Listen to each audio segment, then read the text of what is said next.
kind of make sense to us. It doesn't need to. He's in charge. The Exodus, chapter 12, verses 31 to 36. During the night, Pharaoh summoned Moses and Aaron and said, now this is after Moses had followed God's instructions and went back to Egypt to tell the Pharaoh what God had told him to say. I mean, this is an impossible thing. The Pharaoh of Egypt, you're going to say, let all your slaves come with me. No. And so there went all kinds of disasters and famines and just all kinds of things during that time period. And then finally, Pharaoh got so fed up with what God was doing to him because he wouldn't let the people go. Finally, he just gave up. He said, during the night, Pharaoh summoned Moses. So Pharaoh is calling out to him. And he said, lead my people up and lead my people, you and the Israelites. Go worship the Lord as you have requested. So he gave up. Persistence overcomes resistance. If we are in this life and we are seeking to do God's will, we can't give up. Because we don't know how long it's going to take. We just got to keep driving and driving and driving. So God will do what he needs to do in his time. And so then he says, take your flocks and herds as you have said and go. And he said, also bless me. So he is giving up. He realizes the God of Moses is much stronger than him. So he wants Moses to bless him. Right? The Egyptians urged the people to hurry and leave the country. Now that's what I would be doing. I wouldn't be giving Pharaoh a chance to change his mind. Right? And so he's getting there. Well, come on, we got permission to go. Let's go. Let's go. Get in the car.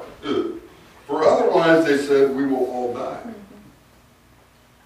So the people took their dough before the yeast was added. When I first read that a long time ago, I thought maybe they were packing up their money. You know, like that's what we used to call it in L.A., you know, your dough, your money.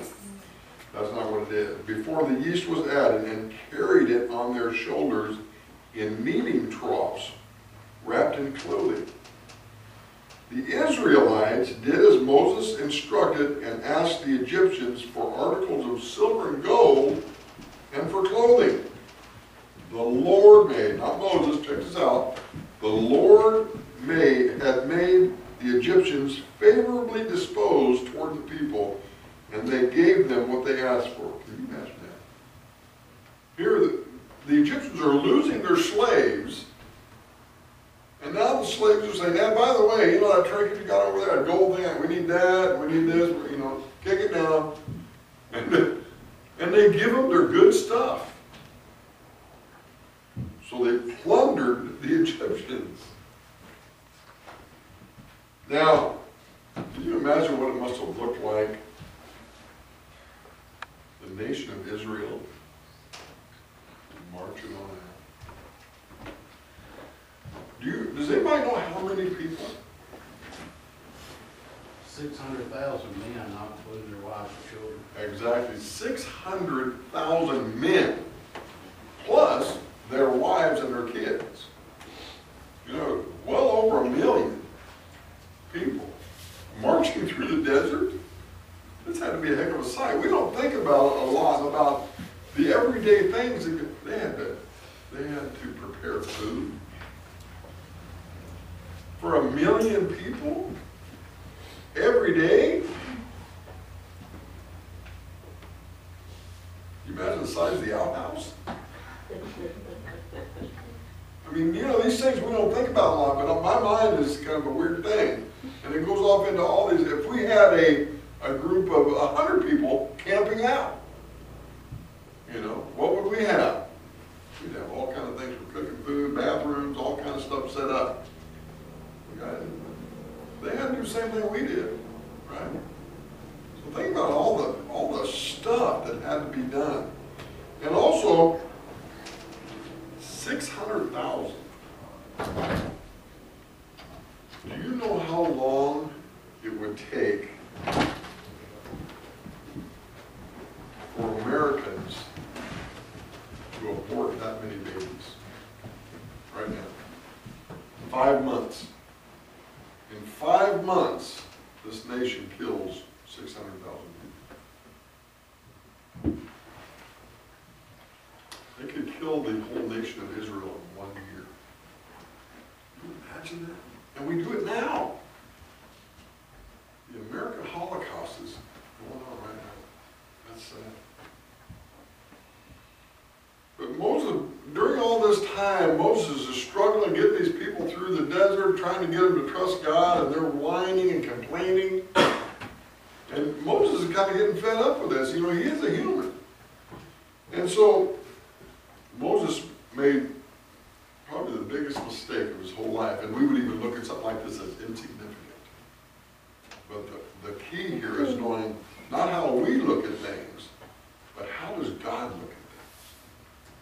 And so I want to tell you this right now. Numbers chapter 20, verses 1 to 11. In the first month, so the first month that they were gone, the whole Israelite community arrived at the desert of Zin, and they stayed at Kadesh. There Miriam died and was buried. Now there was no water for the community, and the people gathered in opposition to Moses and Aaron. They quarreled.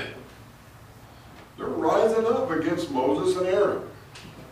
They quarreled with Moses and said, if we had died when our brothers fell dead before the Lord, why did you bring the Lord's community into this desert?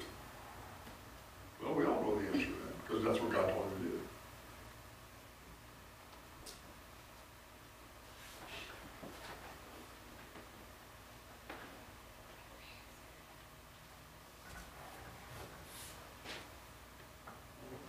That we and our livestock should die here. So people are saying, you brought us all this way, we're marching across the desert, been a month now, and just so we could die out here with blisters on our feet? You know, I mean, they're just grumbling and whining, just like they do today. Why did you bring us up out of Egypt in this terrible place?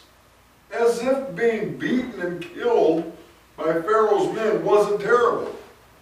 You know, it's how quick do we forget, you know, the past, the things that, like the consequences for what we've done wrong, you know. You know, some of us in here have had drug problems. And years later, we look back at it, all we can see is the high. We can't see the next morning. We just forget about the pain of the thing. And so it wasn't them. They forgot about this pain. It has no grain or figs, grapevines or pomegranates, and there is no water to drink. Moses and Aaron went from the assembly to the entrance to the tent of meeting and fell face down. So Moses and Aaron left all the whiners and went to be by themselves and fell face down, and the glory of the Lord appeared to them. God shows up just in time. All the people are getting ready to retaliate. You know, the Lord said to Moses, take the staff, and you and your brother Aaron gather the assembly together. Speak to the rock. Keep this in mind. This is very significant. God told Moses, speak to the rock before their eyes, so all these people can see what Moses is going to do to solve their problem. But remember, it's God doing it. Moses is simply following the instructions of God. You will bring water out of the rock for the community so they and their livestock can drink. So, Moses got his instructions. He doesn't argue with God. He simply engages. So Moses took the staff from the Lord's presence, just as he commanded him. He and Aaron gathered the assembly together in front of the rock, and Moses said to them, okay, this is where the problem starts. Moses is upset with them. Even though Moses now knows the solution to their problem, he is upset.